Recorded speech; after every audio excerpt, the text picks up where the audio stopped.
संसार में सारे पाप क्यों होते हैं? सोचिए जरा, सिर्फ शरीर के कारण से, तन के कारण से। चाहे वो तन मेरा हो, चाहे मेरे घर वालों का हो, चाहे मेरे चाहने वाले का हो, जरूर तन के कारण से ही सारे पाप होते हैं।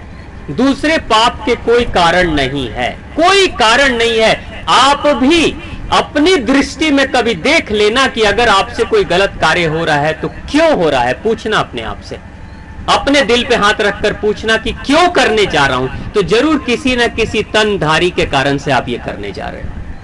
नारद मुनि जब जंगल से गुजर रहे थे, उस समय एक जघन्य अपराधी वो लोगों को मारता था, लोगों को मारकर खुश होता था, लोगों को लूटकर खुश होता था। उसी राह पे जब नारद मुनि चले तो लोगों ने कहा, हे नारद मुनि आप मत जाओ, क्योंकि एक जघन्य अपराधी रहता है वहां पे, मार डालेगा वो आपको भी। नारद मुनि ने कहा कि बस या तो मैं मरूंगा या वो मरेगा। अब मैं जिस राह को मैंने पकड़ लिया है उसमें या तो मैं मरूं नहीं तो वो मरेगा, दोनों में से किसी एक को तो मरना ही पड़ेगा। देखते हैं कौन मरता है, देखते हैं कौन मरता है। नारद मुनि आगे की तरफ बढ़ते हैं और घोर जंगल में जब प्रवेश करते हैं तो एक तेज आवाज आती है, ठहरो, रुक जाओ। नारद मुनि बहुत कोमल स्वर से कहते हैं, मैं तो रुक गया, तुम कब रुकोगे? मैं तो रुक गया, अब तुम कब रुकोगे? वो कहता है, मुझसे कोई सवाल नहीं पूछते, सिर्फ सवाल पूछने वाला मैं होता हूं, जवाब सामने वाला देता है, और कई बार तो जवाब देने का भी मौका नहीं देता हूं मैं। जो है तुम्हारे पास सभी बाहर निकाल दो, और नहीं तो मरने के लिए तैयार हो जाओ। नारद मुनि कहते हैं, मार देना, आज तो मैं मरने के लिए ही आया हूं, मुझे पता है कि तुम यहां रहते हो, मैं मरने ही आया हूं। कहते हैं कि मरने वाली की अंतिम ख्वाहिश पूरी करनी चाहिए, इसलिए मेरी भी एक ख्वाहिश है कि एक प्रश्न मेरा भी है, मेरे इस सवाल का जवाब तुम दे दो, फिर उसके बाद मार देना मुझे। वो कहता है, मैं किसी के सवाल का जवाब नहीं देता हूं, लेकिन चलो तुम जब ऐसी बात कह रहे हो तो पूछो क्या सवाल है तुम्हारा। तो नारद मुनि पूछते हैं कि ये किसके लिए करते हो ये सब, ये लोगों को मारना, लोगों को लूटना, खून बहाना, ये किसके लिए करते हो?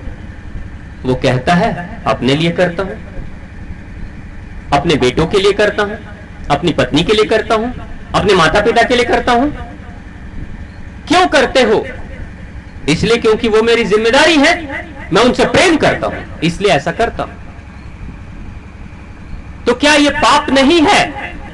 उसने कहा, हां ये मैं जानता हूं कि ये अपराध है, ये पाप है, लेकिन मैं दूसरों के कल्याण के लिए करता हूं, इसलिए सही है।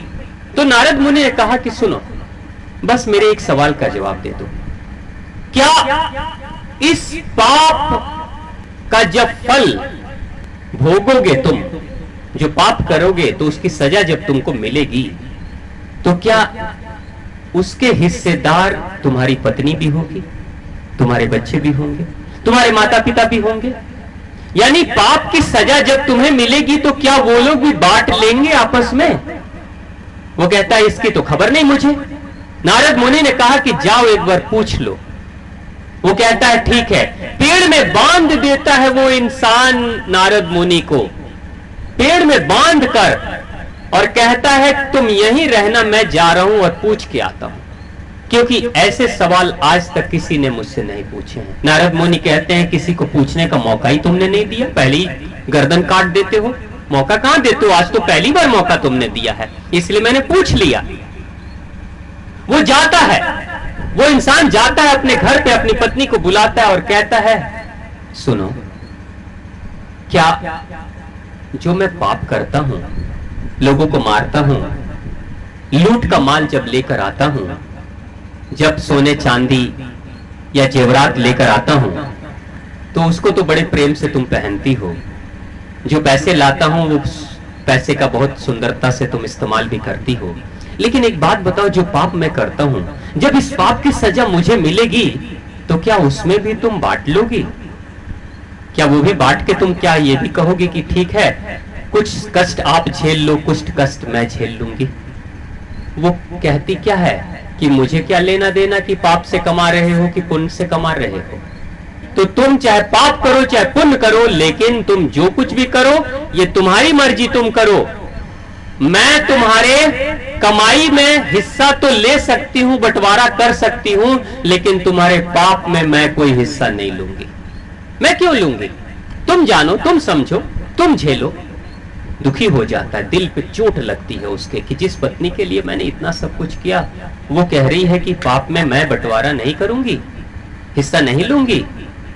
तो मायूस होकर जाता है अपने बच्चों के पास, छोटे बच्चों के पास जाता है और कहता है, बेटा एक बात बताओ, मैं तो इतना अपराध करता हूं, डकैती भी करता हूं, लोगों को मारता हूं, क्या मुझे सजा मिलेगी तो उसमें तुम भी मेरा साथ दोगे, बांट लोगे, कुछ कष्ट को बांटोगे मेरे साथ? तो बेटा क्या कहता है कि मुझे तो शर्म आती है आपके ऊपर। मेरे गांव के दूसरे बच्चे जो मित्र हैं वो कहते हैं कि तुम्हारा पिता तो डकैत है, मुझे शर्म आती है। मैं तो सोचता हूं कहां आपके घर में मैं पैदा ले लिया। पिता को बहुत झटका लगता है ये सुनकर कि जिस बेटे के लिए वो लोगों को मार रहा है, कत्लेआम कर रहा है, वही बेटा जिस कलेजे के टुकड़े के लिए वो पाप कर रहा है, वो कहता है मुझे शर्म आती है आपके ऊपर कि आप ऐसे अपराधी हो। दिल टूटता है।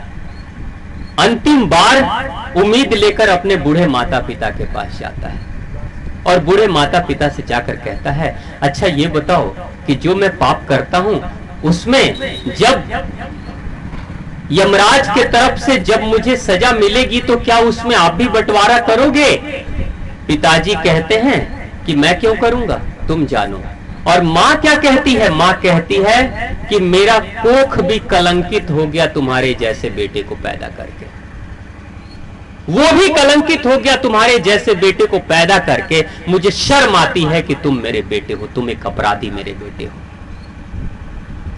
जब पत्नी से, बेटे से, माता पिता सबसे जब मिला और मिल के जब लौटकर अपने घर से जाता है तो रास्ते में सोचता है कि इन्हीं के परवरिश के लिए इतना पाप कर रहा था।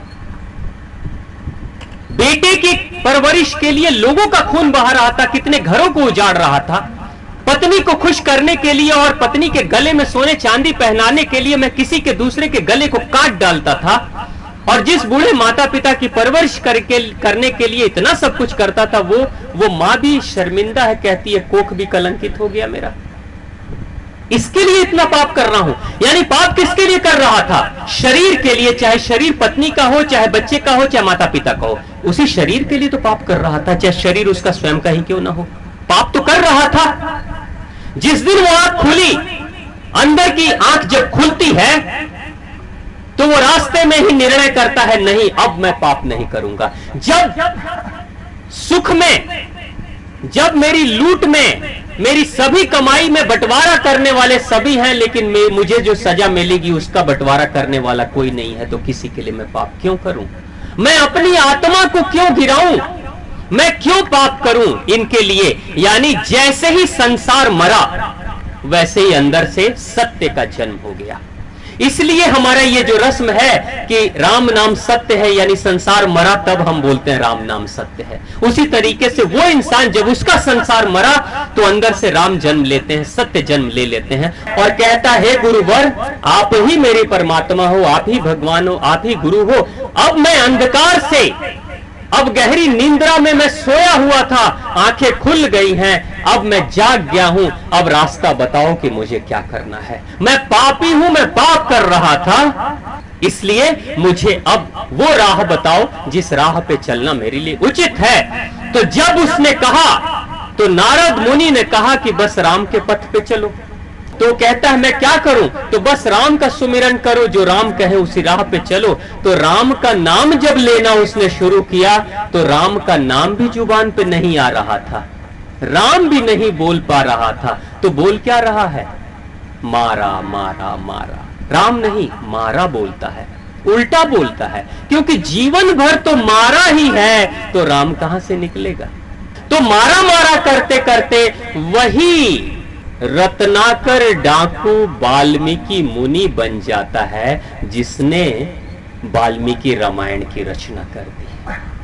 बोलिए वाल्मीकि जी महाराज की। एक इंसान जिस दिन उसकी निद्रा खुलती है, जिस दिन वो होश में आता है, जिस दिन उसकी आंखें खुलती है, उस दिन से उसके अंदर का शैतान मरता है और उसके अंदर से एक ऋषि पैदा हो जाता है। तो आपके अंदर का भी कहीं ऐसा तो नहीं कि आप भी किसी निंद्रा में सोए हुए हो? जग जाओ, मौत आकर हिलाकर जगाएगी, उससे पहले जग जाओगे तो निश्चित तौर से एक वाल्मीकि पैदा हो जाएगा। और वो ऐसा पैदा होगा कि युगों युगों तक आने वाले लोगों के जीवन में प्रकाश और ज्योति बन के दूसरों का जीवन भी प्रकाशमय करते चला जाएगा। बोलिए भगवान श्री राम की, माँ शक्ति की, वाल्मीकि जी महाराज की।